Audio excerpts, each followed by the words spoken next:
Today we're taking a look at the material from the Book of Many Things.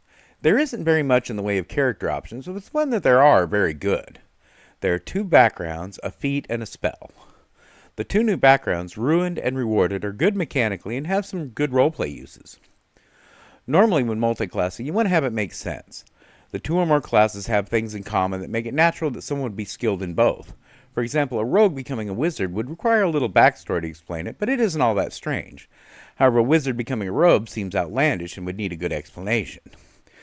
These backgrounds provide that explanation. They're all about the character's life going in one direction and suddenly changing due to an unexpected circumstance, possibly by a deck of many things. So even a very strange combination of classes and subclasses can work well.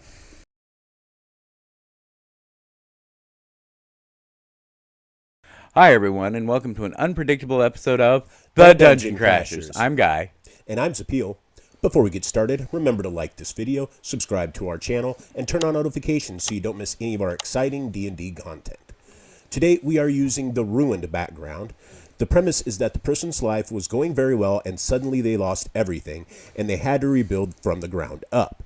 And the background reflects what abilities they used to recover from their misfortune. It gives the skills Stealth and Survival, emphasizing that you have had to survive hardship and might not be used to the most ethical means to do so.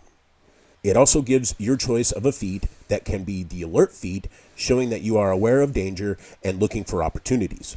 The Skilled feat, showing that you relied on your training and abilities to recover, or the Tough feat, showing that you just endured your misfortune until you were able to change it. Our hero is taking the Tough feat, giving him an additional 2 hit points at every level. He will be beset by enemies during his story and often survives just by strength and determination. It also gives proficiency with a gaming set, and the player starts with one. Instead of the standard deck of cards, he carries the deck of many things that first ruined his life. It has seemingly lost its power, but he finds it hard to part with. Our hero starts out in life as a child of privilege. His father was a minor noble of the court with lands and title, and also had the favor of the king.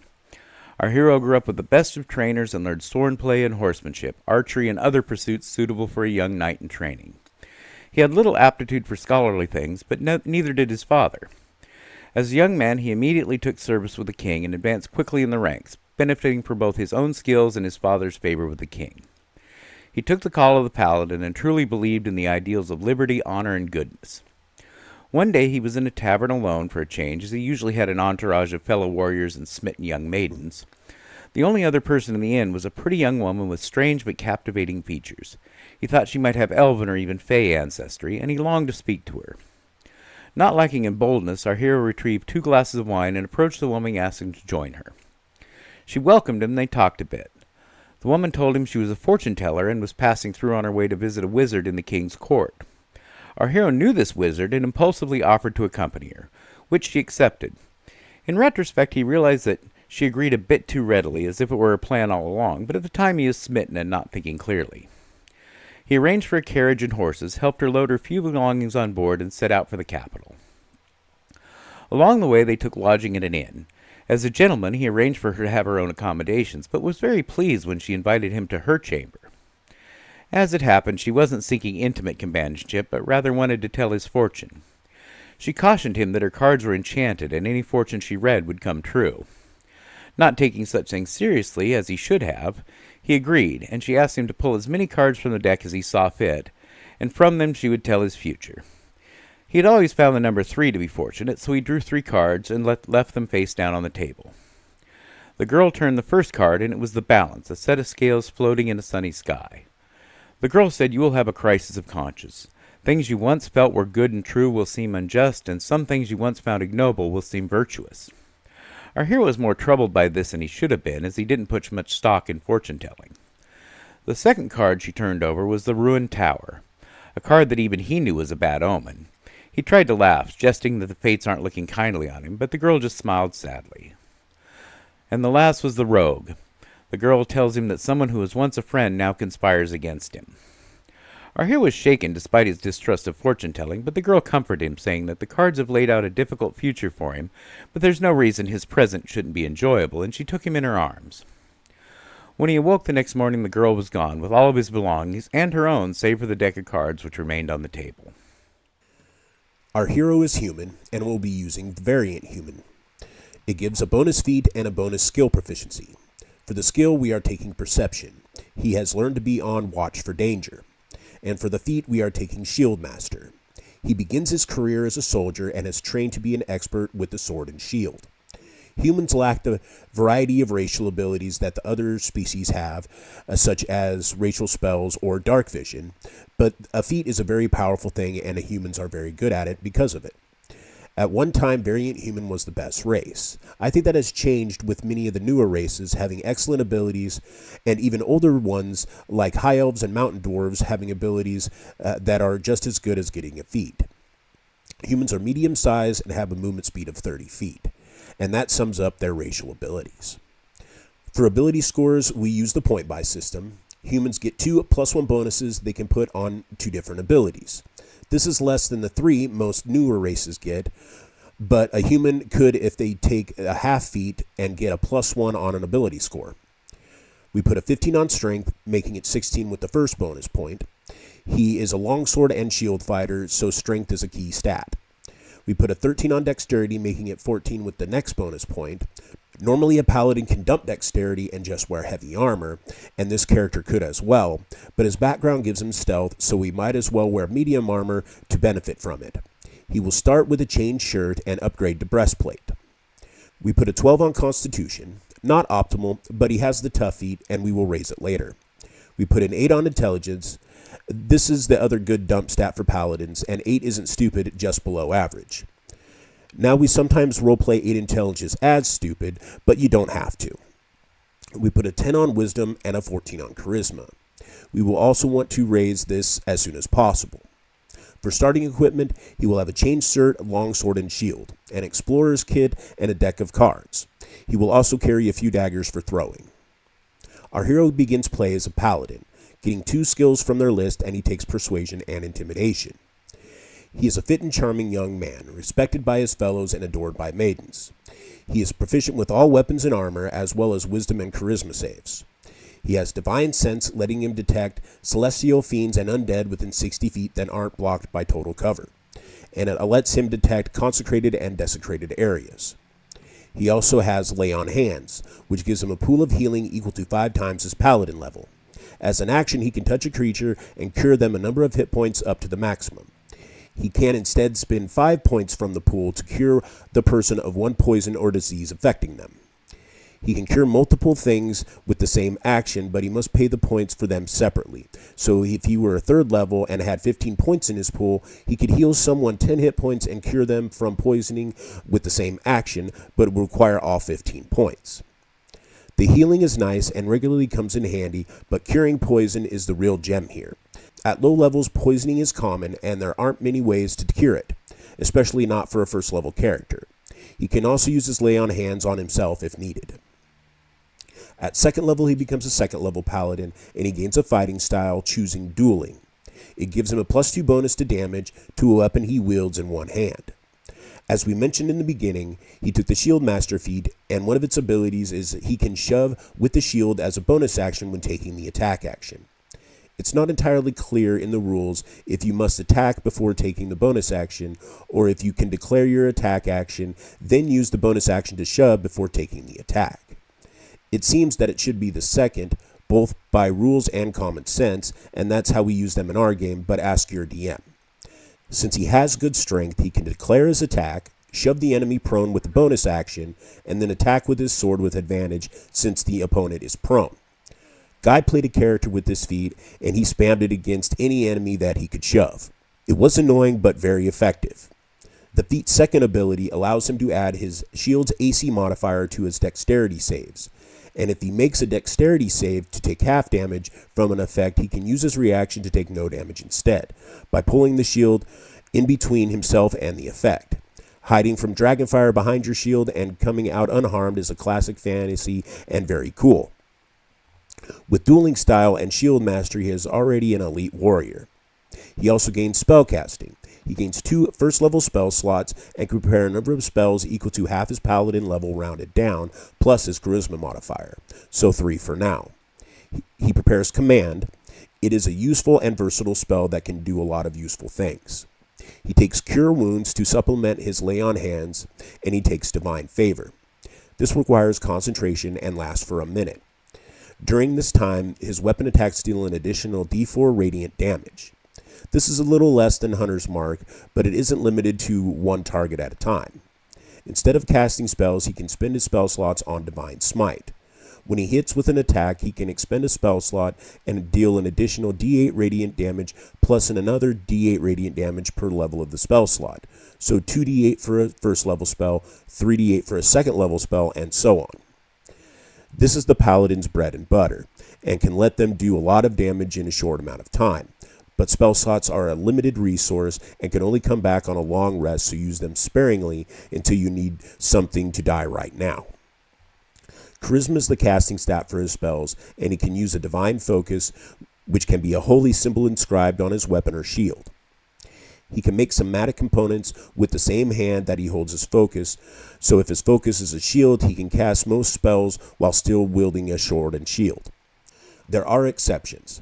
If a spell lacks material components but has somatic ones, he must have a hand free unless he has the Warcaster feat.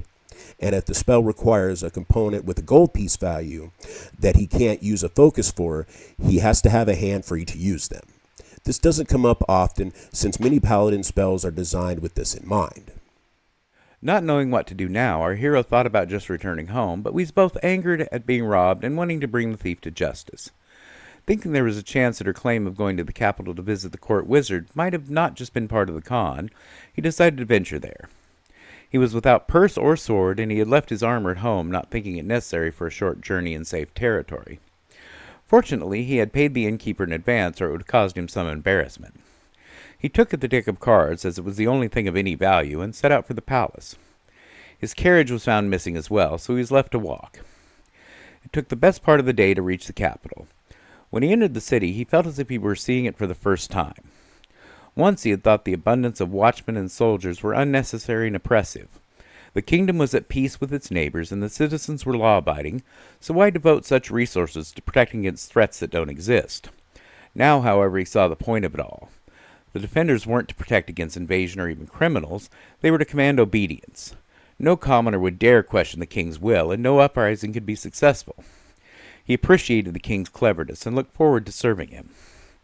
Once he had thought when the time came to swear an oath before the gods, he would take the oath of devotion, wander the land, bringing down evil and securing liberty for the downtrodden. But now he sees that as just the fancies of a boy. What good is it to seek enemies abroad if one does not prevent enemies from prospering at home? He thought now was as good a time as any, and he would seek a temple and swear an oath to the crown. At third level, he becomes a third-level paladin, taking a sacred oath, and he swears the oath of the crown, devoting himself to supporting his king and upholding the laws of his country. He gains the use of Channel Divinity each rest, and 2 ways to use it.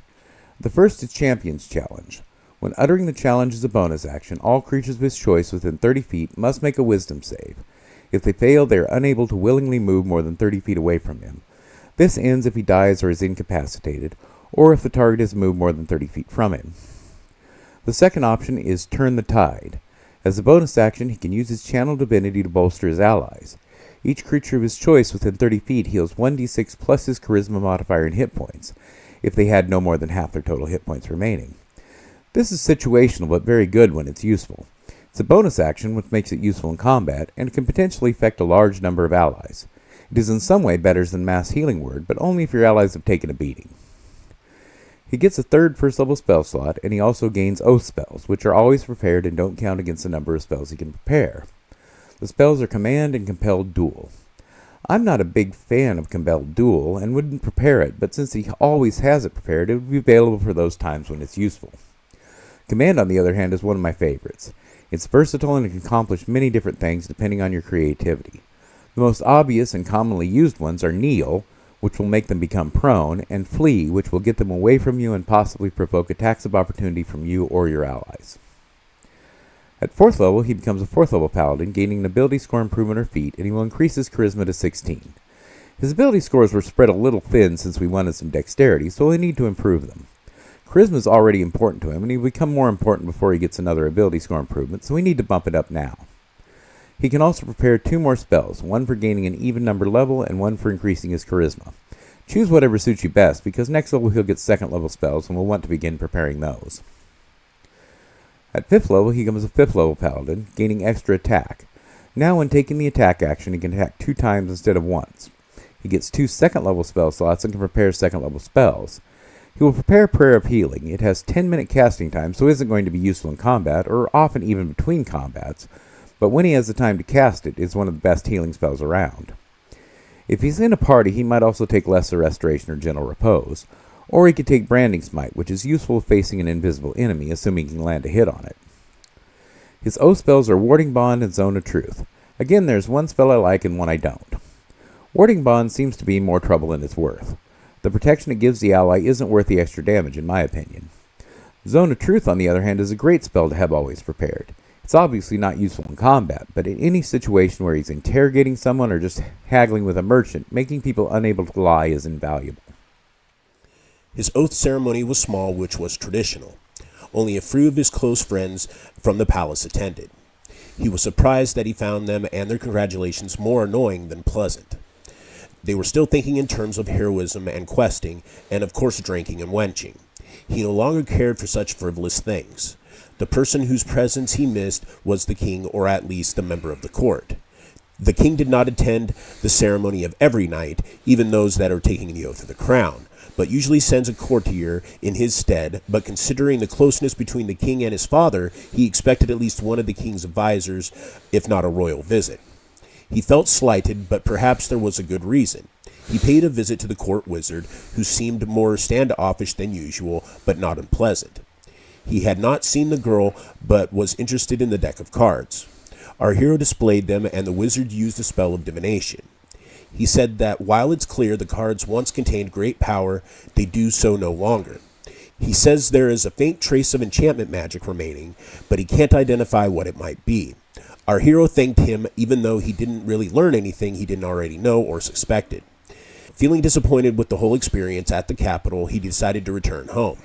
He still had no money, but the night of the crown he was able to procure a horse from the stables and a sword from the armory and set forth home. His parents would at least give him a proper honor for his oath-taking. At 6th level, he becomes a 6th level paladin, gaining Aura of Protection. He and all his allies within 10 feet can add his charisma modifier to all their saving throws. This is one of the best reasons to be a paladin, second only behind Divine Smite. He can also prepare an additional spell since he gained an even level, and any of the ones we mentioned before would be good. At 7th level, he becomes a 7th level paladin, gaining Divine Allegiance. When a creature within 5 feet takes damage, he can take the damage instead, and if he does, it can't be reduced or prevented. One thing to remember is that damage to temporary hit points is still damage taken, not damage prevented. So if he gains temporary hit points from some source, damage taken from Divine Allegiance would apply to the temporary hit points first. At 8th level, he becomes an 8th level paladin, getting an ability score improvement or a feat, and he increases his constitution to 14. Even with the tough feat, 12 is low for a melee fighter, and he could benefit from better constitution saves, even with his Aura of Protection. He can also prepare another spell since he gained an even level. He might consider taking Fiend Steed, being able to conjure a mount when needed instead of worrying about stabling it or leaving it tied unprotected while he ventures into a dungeon is pretty handy. As you have probably noticed, he is taking a lot of healing and utility spells, which makes sense for a paladin. He is going to primarily use his spell slots for smiting, so only needs a few combat spells and can focus on spells that he can use after a fight with any spell slots he has remaining, or spells that he can use when not in battle. At 9th level, he becomes a 9th level paladin. He gains 2 3rd level spell slots and can prepare 3rd level spells. He doesn't get an additional spell prepared, but could swap out some of his less used spells for something useful from 3rd level. Dispel Magic and Revivify are good to have, and if he carries them, it could free up prepared spells for some of his allies like wizards and clerics who normally have to carry these. Blinding Smite can be a good use of his 3rd level spell slot, but it is a constitution save and a lot of enemies are good at those. His oath spells are Aura of Vitality and Spirit Guardians. Again, one good spell and one not so good spell. Aura of Vitality isn't bad necessarily. 2d6 healing as a bonus action every round can be really good, but it uses concentration and a bonus action, and he has better uses for both. One of the better uses for concentration is his other oath spell, Spirit Guardians. This is normally just for clerics and is amazing on a melee character. Cast it and just do what you normally do. Make attacks, smites, etc. And every enemy within 50 feet of you just takes damage every round and has their speed halved. The damage can be radiant if you are good or necrotic if you are evil, and both types are rarely resisted. The creatures can make a wisdom save for half damage. He had not yet returned to his home when he saw the smoke. He spurred his horse into a lather as he raced through his father's lands. Even before seeing the keep, he saw signs of battles. Fields damaged, peasants' homes burned, and bodies of both soldiers and serf lying in the streets. Some of the soldiers were his father's men, bearing the livery of his house. Others were presumably the attackers. Their shields bore no heraldry, and there was no insignia on their armor, a sure sign of bandits. When he arrived at the keep, there was nothing left. The walls had been tumbled and the supports burned. The inner keep was a field of slaughter. When he found his father's body, he felt sadness at the loss, but also pride that his father died slaying the invaders. Most of all, he felt rage which multiplied when he saw the fate that had befallen his mother and young sisters. He called curses down on all the gods, and had the choice to make again, he would swear the oath of vengeance on the altar of any foul war god that would have him. Thinking of his oath, he thought at least his king would help him get vengeance. Bandits had broken his peace and slaughtered his friends. Surely the king would be enraged as he. Searching the ruins, not a thing of value could be found. Everything his family owned was gone.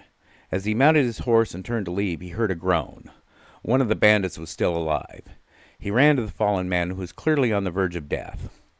He thought to finish the job with his boots, but instead reached out with a sliver of his healing power and spared the bandit's life. Not out of mercy.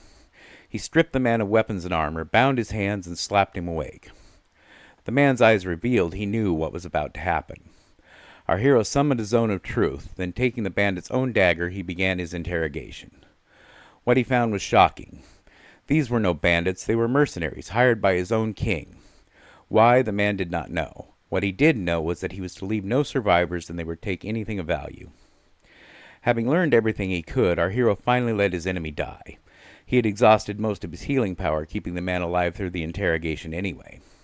He screamed to the sky from his rage and betrayal, asking, "How will I get my vengeance on a king?" A cultured, urbane voice answered from behind him, saying, "Perhaps I can assist you with that."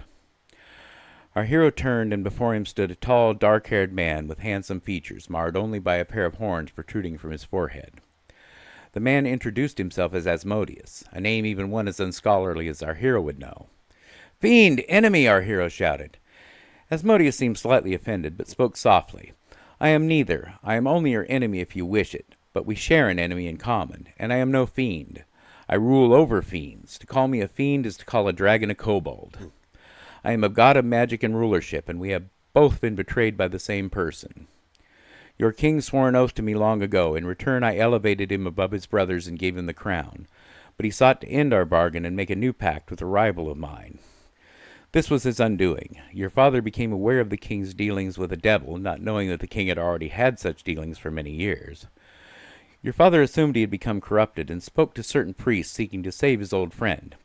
Instead, the priest warned the king, and this was his response. Our hero asked, "But what have you to do here with me?" Asmodeus replied, "I need to punish a traitor and put a new king in his place.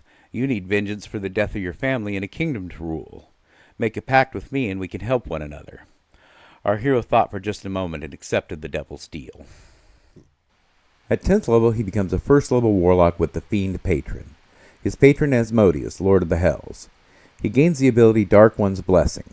When he reduces a hostile creature to 0 hit points, he gains temporary hit points equal to his warlock level plus his charisma modifier. He gains Pact Magic, he learns 2 cantrips from the warlock list, and he chooses Eldritch Blast and Minor Illusion. Eldritch Blast is going to be his primary range attack, and he will get more powerful when he gets invocations. Minor Illusion is a very versatile spell, letting him create all manner of distractions and deceptions. As he is proficient with stealth, he can use Minor Illusion to conjure something to hide behind if he needs to set up an ambush. He gets a single first-level Pact Magic slot. Unlike his Paladin slots, this recovers on a short rest. He will get more slots as he gains Warlock levels, but never very many. He can use an arcane focus for his warlock spells. Unlike a divine focus, this cannot be on a weapon or shield, so he'll need a hand free for casting. This is difficult for a shield user. He will need to sheath his sword to cast Eldritch Blast and many other spells. We will be getting something to fix this later. He keeps his packed magic slots separate from his paladin spell slots, but can cast any spell he knows with any spell slot he has. He can also smite with packed magic slots if he wants. He learns 2 spells from the warlock list. As a Fiend warlock, the spells Burning Hands and Command are added to the warlock list for him. He already has Command as an oath spell, so he doesn't need to learn it, but he does take Burning Hands. We're taking it mostly for style. At this level, it isn't very powerful, and if you want to take something else instead, that'd be fine. It isn't useless. A Cone of Fire can be nice for a first level spell slot, especially since he could upcast it. For his other spell, he takes Armor of Agathis. This gives him temporary hit points, which can help when he uses his Divine Allegiance, and when he has the temporary hit points, creatures who hit him take cold damage. He isn't taking Hex yet. Unlike Divine Favor, Hex will work with his Eldritch Blast, so he'll want it eventually, but he already has some good uses for his concentration, so he doesn't need it right now. At 11th level, he becomes a 2nd level warlock, gaining Invocations. These are magical gifts from Asmodeus. The first he takes is Agonizing Blast. If you've seen some of our other warlock builds, you'll realize we always take this. It's really what makes warlocks good. Adding charisma to each beam of the Eldritch Blast makes it much stronger than most damage cantrips, and makes it so warlocks don't really need ranged weapons. For the second invocation, take something useful that you won't mind losing next level, because we're going to get it traded as soon as we can. He gets a second pack magic slot and can learn another warlock spell, and now he does take Hex. He should probably stop preparing Divine Favor and replace it with something else, although there are situations where it could be useful. They don't come up often enough to bother preparing it when he has Hex instead. At 12th level, he becomes a 3rd level warlock and gains a Pact Boon. This is another gift from his patron. He could choose Pact of the Tome to become a better caster, or Pact of the Chain to gain an Imp Familiar, or even Pact of the Talisman if he wanted to be a support character for some reason, but he's a warrior on a mission and he chooses Pact of the Blade. This lets him conjure a weapon to his hand. It can be any weapon he wants, and he is proficient with it, and it counts as magical for overcoming damage resistance or immunity. It disappears if he is separated from him or for 1 minute, or he dies. He dismisses it, or he conjures a different pact weapon. He can also perform a ritual to make a magical weapon into his pact weapon. If he does, he can conjure and dismiss it just as he can other pact weapons. When a warlock gains a warlock level, they can trade one invocation they know for a different one, and now that he has Pact of the Blade, he trades the second invocation he took last level for improved pact weapon.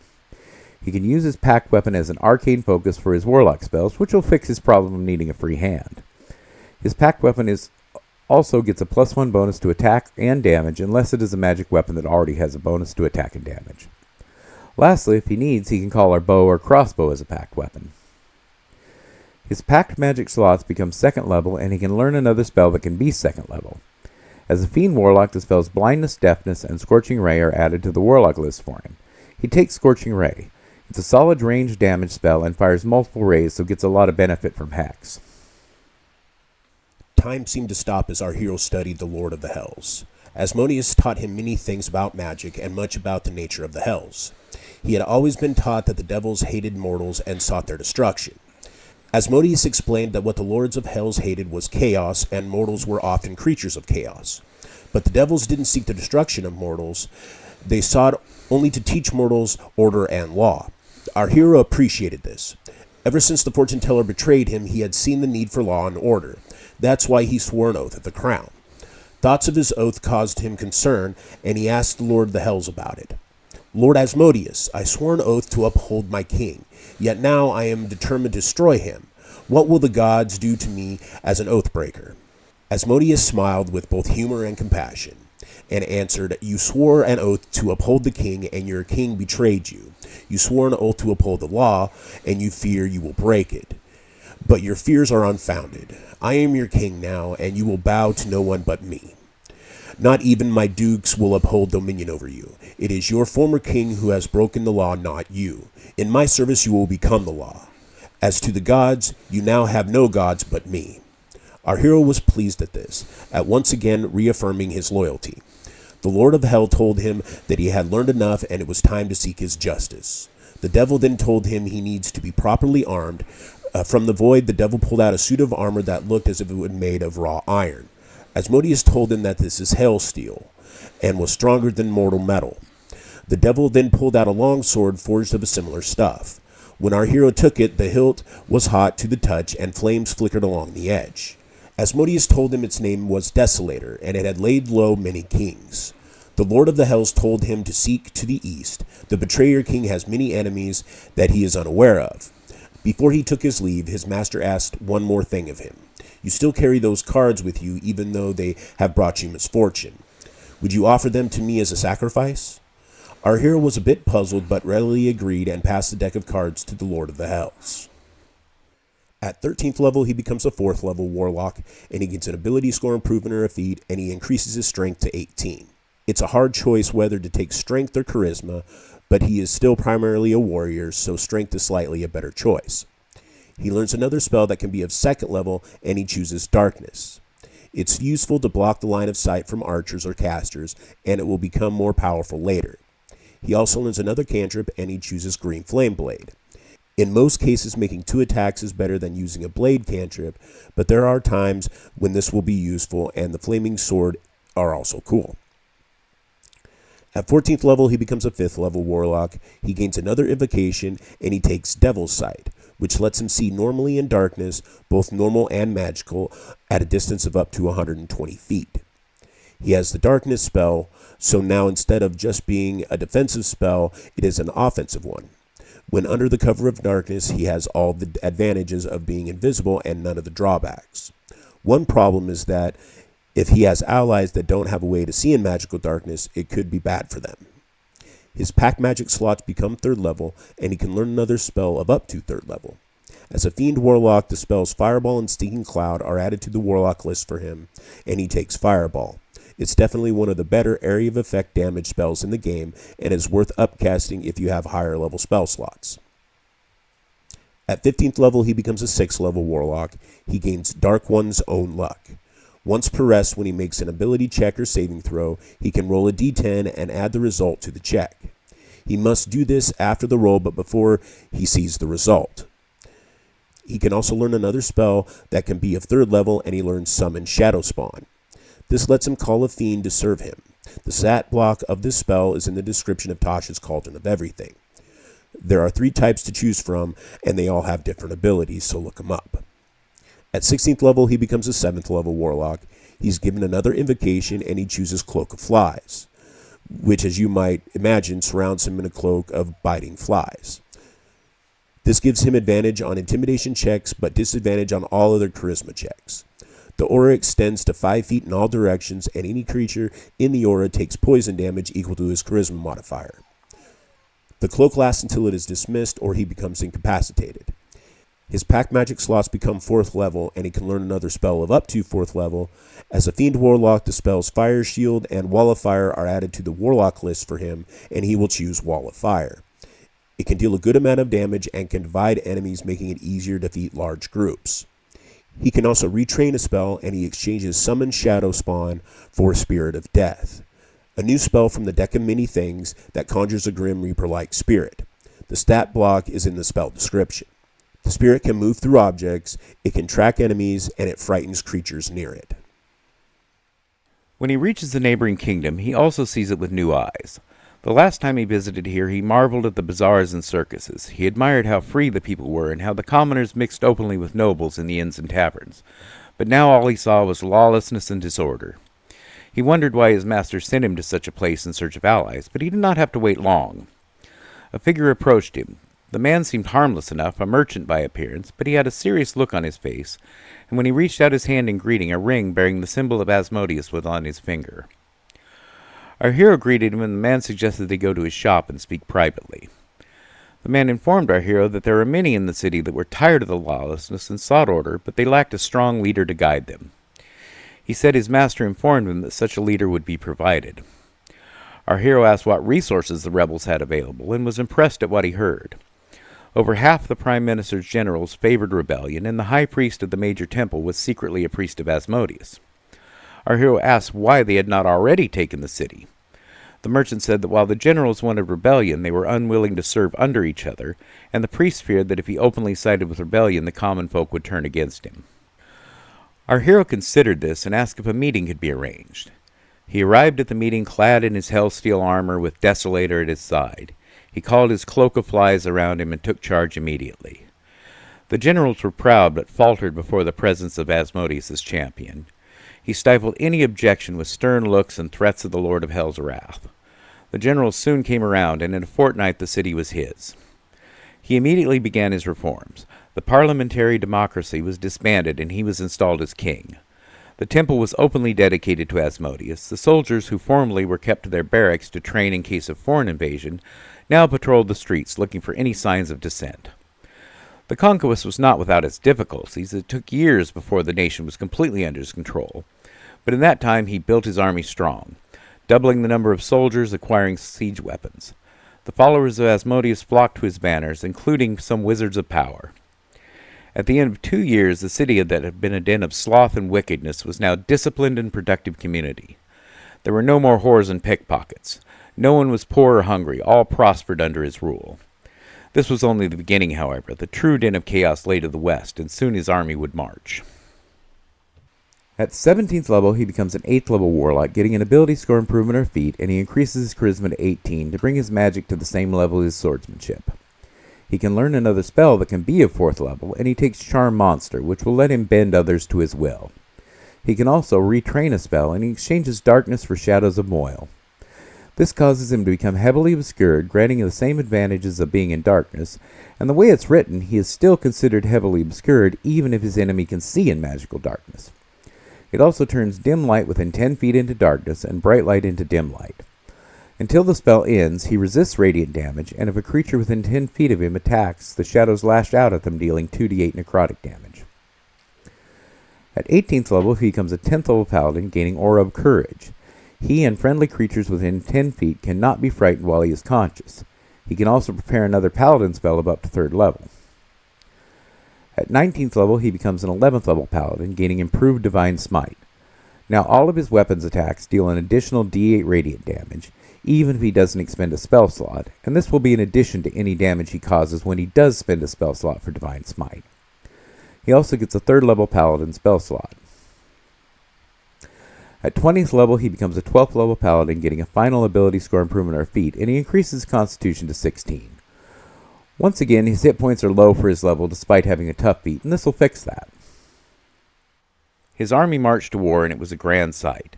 Thousands of infantry and archers were flanked by heavy cavalry, and wagons pulled his catapults and iron-shod battering rams. At his right rode a powerful war wizard, and to his left rode the priest of Asmodeus. His knights bore the standard of the Hells on their shields and banners. Now his enemy would pay for his betrayal, and when that kingdom fell, it would just be the next piece in his growing empire. When the army had passed, 2 figures stood in the road, a young woman and a tall man. The woman looked up at the man and asked, "Did I do well, master?" The Lord of the Hells smiled to his servant. "You did very well, and you will be rewarded." He handed her a worn deck of cards and says, "These have served their purpose, but keep them. I think they will be of use again." We hope you enjoyed this character. It's a little different than what we usually do. Normally our characters have a hero's journey, not a villain arc, but it was really fun to do. There isn't as much synergy between the subclasses as some others. It doesn't get to focus solely on charisma like a Hexblade Paladin does, and it doesn't have a built-in combo like Conquest Paladin and Undead Warlock. However, it's still strong. The character is a powerful leader, able to support and motivate his underlings, and he is dangerous with both sword and spell. We hope you enjoyed this character, and will tell us about it in the comments, along with any question, comments, and build ideas. And please join us next time when we tell the tale of the fortune teller that started his story. Until then, cheers!